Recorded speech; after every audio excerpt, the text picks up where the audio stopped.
Bonjour, je suis Camille de la Nouvelle Librairie Internationale VO qui se trouve donc au 66 rue Gustave Delory à Lille, donc juste derrière la rue du Molinel.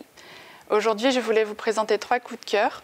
Donc pour commencer, nous avons Les Chants du placard de Luz Volkmann, qui est un récit très court en 3 temps sur le rapport au corps et surtout aux corps qui ont été mis au placard par la société, donc principalement les homosexuels, les personnes transgenres et les handicapés. Donc c'est un texte d'une centaine de pages, empli d'une très grande colère, mais aussi de beaucoup d'espoir pour les personnes qui sont encore dans le placard, mais qui veulent en sortir ou qui en sont déjà sorties. Ensuite, je voulais vous présenter The Cemetery Boys, qui est une romance de fantasy anglaise et de young adulte.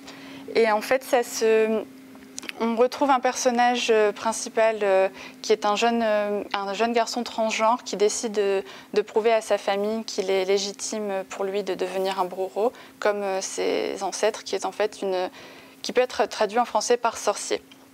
Donc c'est un roman très fun aussi et qui se concentre vraiment sur l'acceptation de soi par les autres et sur la communauté d'Amérique latine qui se trouve aux États-Unis.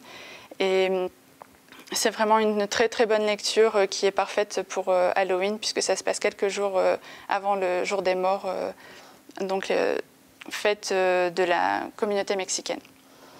Ensuite, je voulais vous présenter donc Ese Príncipe que fui de Jordi Soler, auteur mexicain qui revient sur un héritier d'un baron espagnol et d'une princesse aztèque pendant l'Espagne franquiste du siècle dernier. Et c'est un roman très drôle, très jubilatoire sur l'hypocrisie de la bourgeoisie espagnole et qui vient d'être aussi traduit en français sous le titre « Ce prince que je fus », édité à la Contralée, qui est une maison d'édition indépendante des Hauts-de-France. Donc j'espère que ces livres vous plairont et je vous souhaite à toutes et à tous une bonne journée.